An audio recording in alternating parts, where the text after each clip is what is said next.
Título de la prédica para el día de hoy, vengan a mí. Entonces, basado en la prédica del domingo, vamos a ampliarla un poquito más.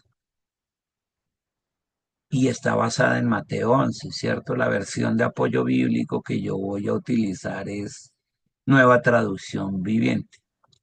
Y voy a coger algunos versículos anteriores a los que hizo allá nuestro hermano el domingo en el culto. Y voy a empezar desde el versículo 2 aquí hasta el 6.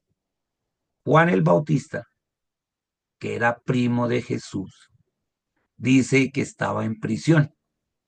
¿Él estaba qué? Prisionero. ¿De quién? De Herodes. Estaba ya preso.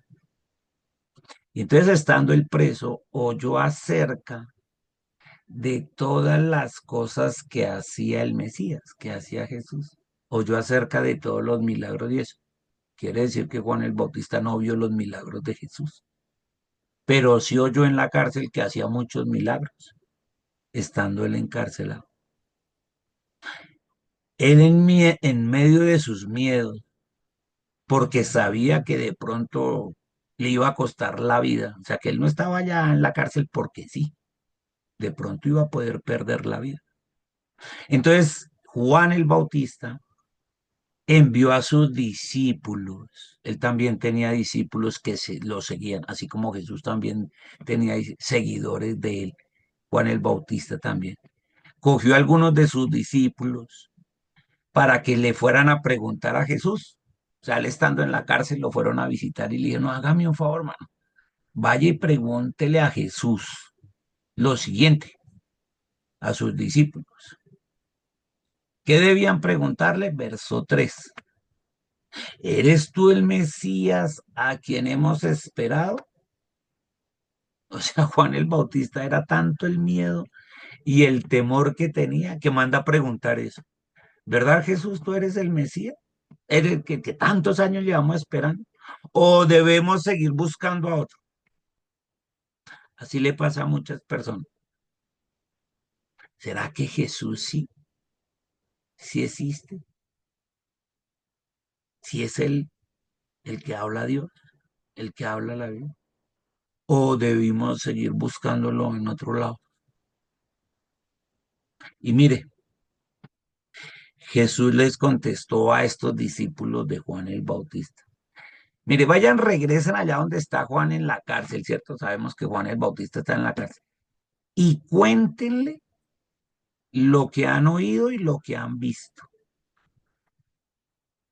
¿Qué han oído y qué han visto? Ahí dice, versículo 5, que los ciegos, ¿qué? Ven. Ustedes pueden dar testimonio de que han visto que los ciegos ven. Que los cojos caminan bien, ya no son cojos. Que los que tienen lepra son curados. Que los sordos ya oyen. Que los muertos resucitan. Y dejó lo más importante. Y a los pobres se les predica la buena noticia. Es decir, se le predica la salvación. Este de los pobres habla de pobres en espíritu, es decir, aquellas personas que son humildes y saben que no pueden vivir a diario si no buscan de Jesús, si no están en la presencia de Dios. Eso es ser pobre. Y dijo, y a los pobres se les predica. Quiere decir hasta ahí que es más importante que sanar, que resucitar muertos, que poner a los sordos a oír, que sean curados de la lepra, que los cojos caminen, que los ciegos vean. Es que uno sea humilde, que sea pobre de espíritu y busque a diario su presencia de una manera real. No que busque todas las bendiciones que están ahí, pero las hace. Dijo, vaya y díganle. Entonces díganle por los hechos. O sea que dice, regresen a Juan y cuéntenle lo que han oído y lo que han visto. Y esto es clave, porque usted en la iglesia, por lo menos en la que estamos, han oído, ¿cierto? Han oído la palabra de Dios, pero también han visto milagros, muchos.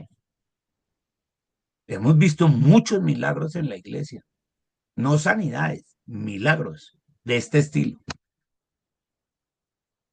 ¿Eso para qué? Para calmarle la angustia, para darle paz y tranquilidad a quién, a Juan el Bautista. Para eso sirve, para darle tranquilidad. Pero la clave está en tener la salvación, no en recibir la sanación. ¿Qué sana usted qué saca usted con que alguien se sane y al final se vaya para el infierno? Sí, Dios lo sanó, pero se fue para el infierno.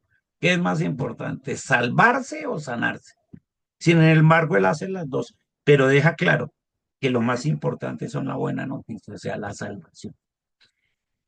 Y entonces le agrega, y por eso está resaltado, ¿qué le agrega? Dios bendice a los que no se apartan de él por causa de él.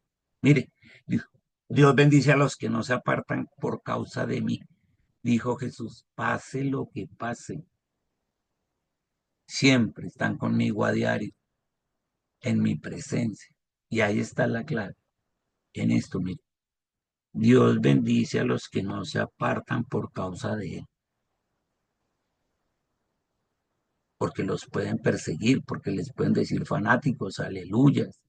Ustedes ahora son antichéveres, o como en el caso de Juan el Bautista, que lo iban a matar, pero no se apartan de él.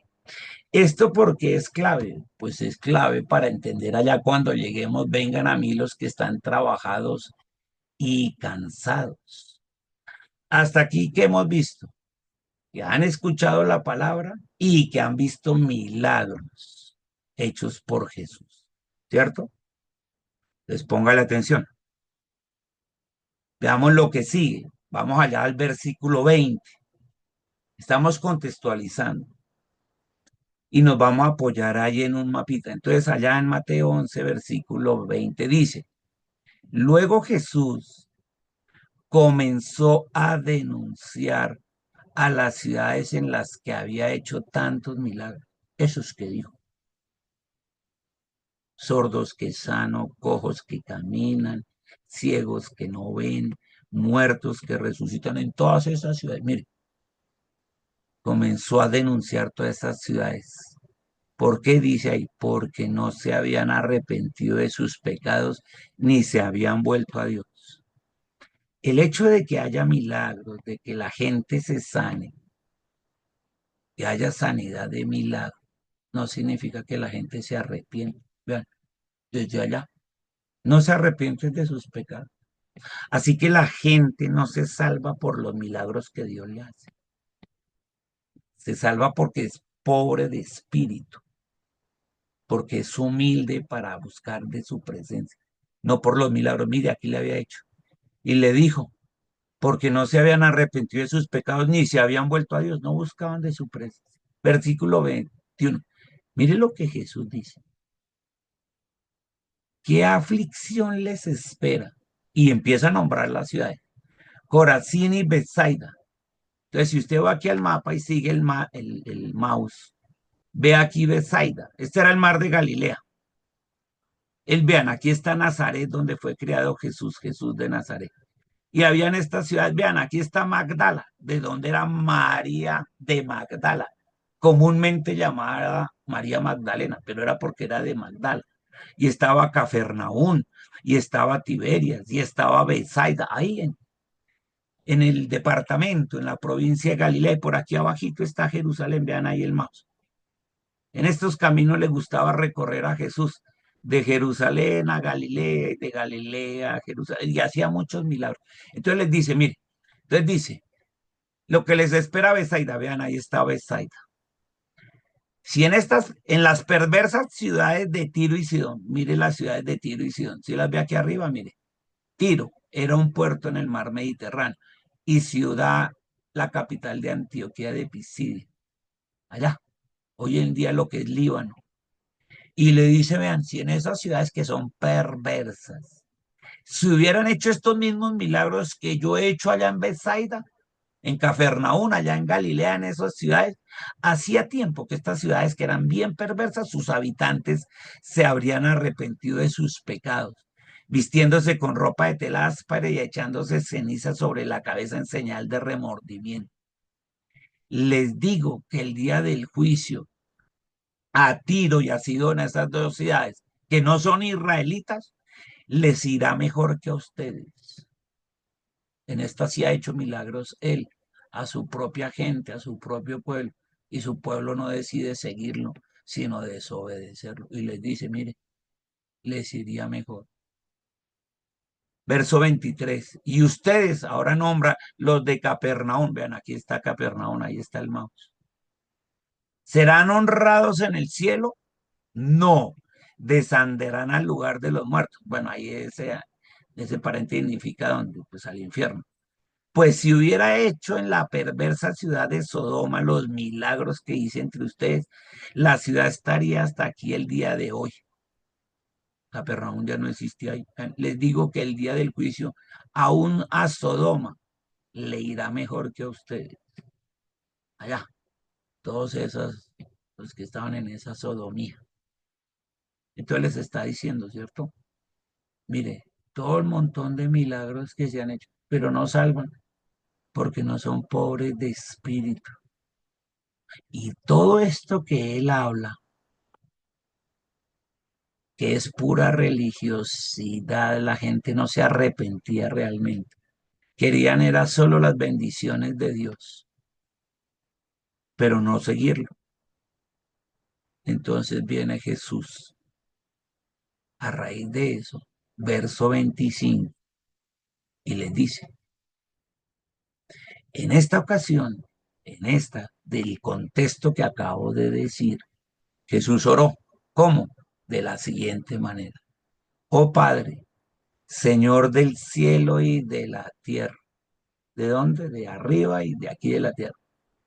Gracias por esconder estas cosas de los que se creen sabios e inteligentes. Ahí estaba la religión y se creía sabia e inteligente y no le gustaba que siguieran a Jesús y trataban de decir que todos esos milagros y todas esas señales habían sido obra del diablo